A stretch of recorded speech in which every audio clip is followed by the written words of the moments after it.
बे खुश रहा आनंद बघा भोपळा चल रे भोपळ्या टुनुक टुनुक चल रे तोच आहे ना भोपळा. चल आपल्याला कथा नाही काय माहिती. चल रे भोपळ्या टुनुक टुनुक चल रे भोपळ्या टुनुक टुनुक ती म्हातारीची गोष्ट. तर हा भोपळा आम्ही म्हणजे आपण बघा म्हणजे सगळेजण खातात भाजी छान होते त्याची. पण पितृपक्षात वगैरे जास्त आणला जातो नाही का हा भोपळा. तर हा भोपळ्याचं दुसरं बघा अजून काय होऊ शकते. भाजी तर होऊ शकते पण या भोपळ्याचे आपल्याला घारगे बनवायचे. म्हणजे मोठा काही शब्द घारगे. भोपळ्याचे आपल्याला पुऱ्या बनवायचे थोड्या छोट्या छोट्या भाषेत. काय गं बाजारातून आणला होता. मग हा भोपळ्याचा आता ती कापून घेतलं म्हणजे ते साल होती ती सोलून घेतली आणि आता ती किसते. मग किसून घेतल्यावर तो धुवून घ्यायचा आहे आणि गव्हाच्या पिठामध्ये मिक्स करून त्याचे घारगे बनवायचे. तर चला आपण काय कसं करतोय ते बघूया. आता चला चला भोपळ्याचे घारगे बनव. धुवून घ्यायचा भोपळा.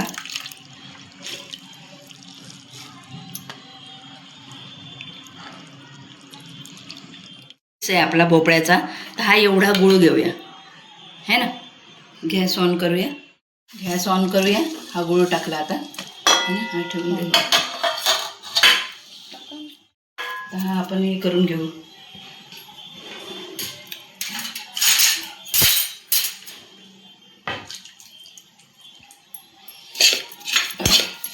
गॅस ऑन केलाय. आता हा गुळ आपण पागळून घ्यायचा आहे आणि त्याच्यामध्ये आपल्याला हा किसलेला भोपळा टाकायचा आहे.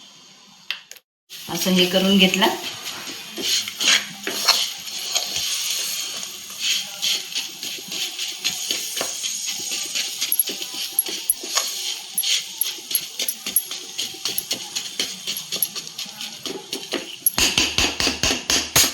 मध्ये आता आपण हा भोपळा टाकून देऊ. किसलेला भोपळा.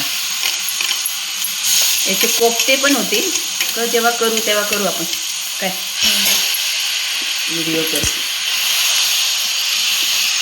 मिक्स करून घेऊ याच्यामध्ये आणि थोडासा भोपळा शिजवून घेऊ आणि मग तो पिठामध्ये करायचा. त्याच्यामध्ये थोडंसं वेलची पावडर टाकूया.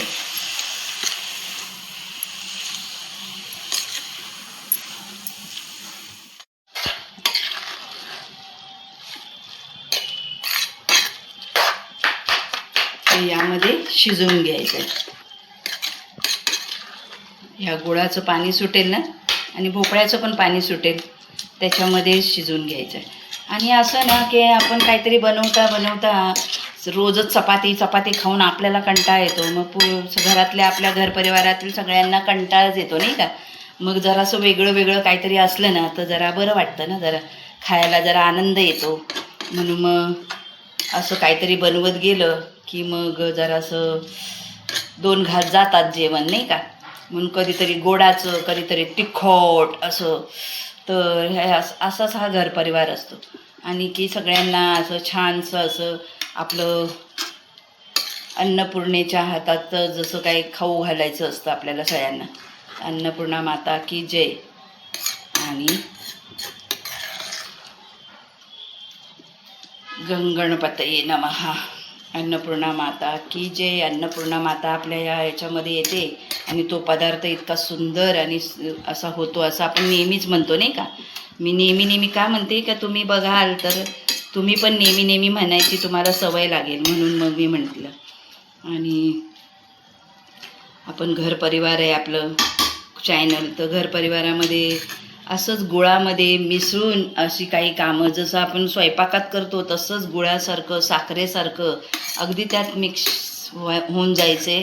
कळलंच नाही पाहिजे की ह्याच्यात साखर आहे की काय. त्यामुळे असंच आपल्याला आयुष्यात पण आहे ना असंच मिक्स होऊन जर जगता आलं तर खूपच छान नाही का. कोणाच्या जीवनामध्ये साखर होता आली आणि कोणाच्या जीवनामध्ये गुळ होता आला तर किती छान. गुळही साखरेपासूनच बनतोय नाही का. साखर गुळापासूनच बनते. तर ते एकच आहे फक्त त्याचं वेगळं वेगळं रूपांतर होतं म्हणून त्या याच्यातून जातात. म्हणून त्याच्यात थोडीशी आपण वेलची पावडर टाकूया. आता आपण ताट घेतलं त्यामध्ये पीठ घेतोय आपण गव्हाचं पीठ. गव्हाचं पीठ घेणार आहे आणि त्या मिश्रणामध्ये आपल्याला ते मिक्स करून घ्यायचं आहे. तर गव्हाचं पीठ घेतलं आणि ते सगळं आपण गरम केलेलं होतं ना, भोपळा आणि गूळ, ते त्यामध्ये मिश्रण सगळं टाकून दिलं आणि आता आपण पीठ मळून घेऊ त्याचं.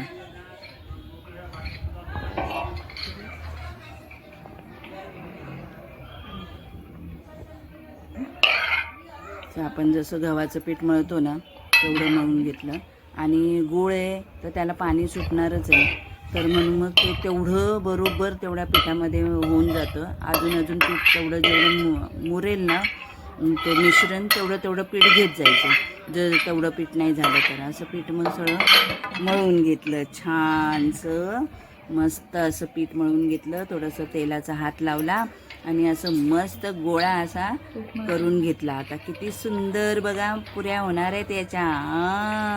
आणि सगळ्या मुलांना इतक्या आवडतात की बस. आता हे थोड्या वेळ आपण ठेवून देऊ भिजायला, नाही का. आता झाकून ठेवून देऊ आणि मग थोड्या वेळाने काढू, जरा मुरेल ना ते पीठ म्हणून. आजूबाजूचं घाण नका घेऊ त्याच्यामध्ये.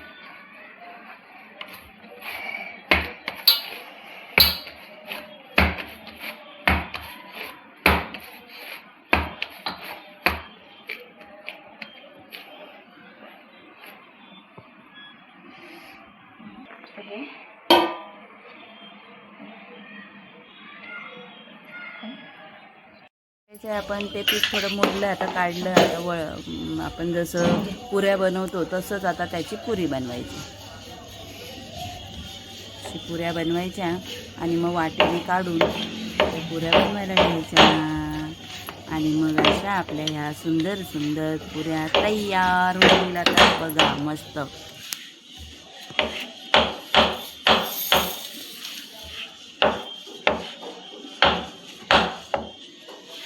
पुऱ्या बघा कापून ठेवल्या आणि आता आपण तेल गरम करायला ठेवू आणि मग तळायच्यात आपल्याला. आणि असं वाटेने कापल्या म्हणजे बऱ्या पडतात ना, सगळं दिसतंय बघा भोपळ्याचं.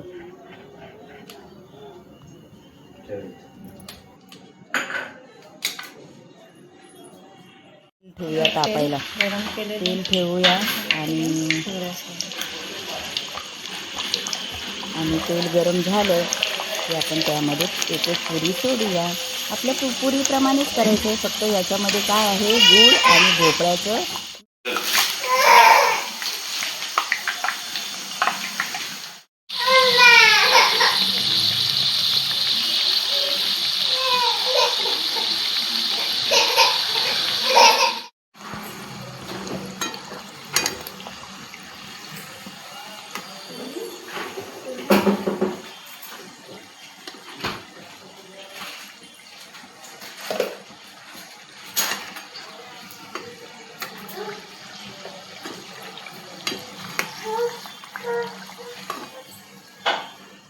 असं खायला असं मुलं पण आवडीने खातात आणि मोठे पण आवडीने खातात, कारण टेस्ट थोडंसं बदलली पाहिजे की नाही मग.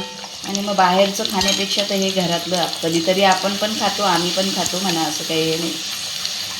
पण हे आहेत हे भोपळ्याचे घारगे. तर नक्की बघा, आवडले तर लाईक करा, शेअर करा, सबस्क्राईब करा. जय अंबे.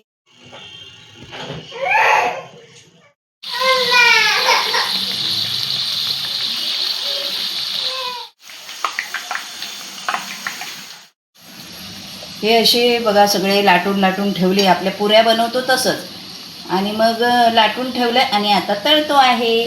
तर ही 1 2 3 4 5 6 7 8 9 10 मस्त आज घारग्यांचा बेत आहे. आणि प्रोटीनयुक्त पण, मुलांना प्रोटीन तर प्रोटीन मिळेल आणि प्लस हे आपले एक वेगळं काहीतरी पण मुलांना खायला भेटेल. आणि असं केल्याशिवाय ना मुला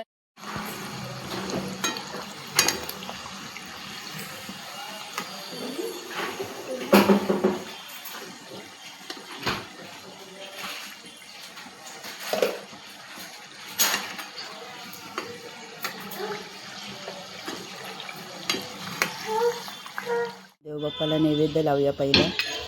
पहिला आपण देवबाप्पाला नैवेद्य लावल्यानंतर आपण मुली तर खात होत्या, पण देवबाप्पाला नैवेद्य लावला मग आता सगळेजण मोठे खाते. ओम गं गणपतये नमः, आई कुलस्वामिनी नमः, आई अन्नपूर्णा माता की जय. हे बघा घारगे किती छान झाले आहेत ना. आणि मुलांना चहा बरोबर, जेवताना तर आपण खातोच, पण चहा बरोबर पण मुलं आवडीने खातात. मुलं काय मोठेही आवडीने खातात. तर चला मग